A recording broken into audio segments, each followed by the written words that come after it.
Ginklaro ni President Ferdinand Marcos Jr. nga wala na sining malakip ang pila ka mga topiko sa iya ikalimang State of the Nation address ang Hulyo 27. Bangod, mangintuman kalawig ang iya mensahe kung wala na niya kuno inigin o tuod.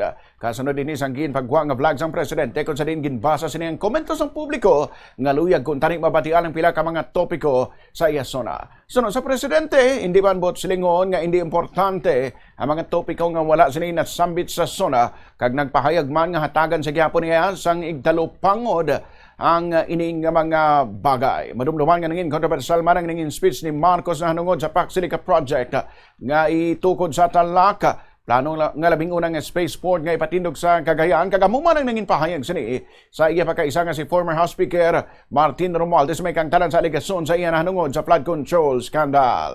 Siyempre, kailangan namin ayusin kasi yung sa simula, masyadong mahaba. Kasi basta isulat nyo, saka natin aayusin. So, dahan-dahan namin ginawang mas maiksi para naman hindi umabot ng 2 oras kalahati. Ang speech, masyadong mapapagod ang tao.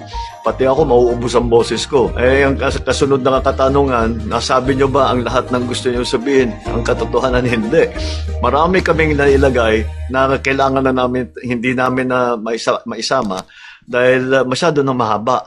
Kaya abangan na lang ninyo sa susunod na SONA. Hindi lahat ng bagay ay matatalakay pero hindi nangangahulugan na hindi ito importante. Si Presidente Ferdinand Marcos Jr.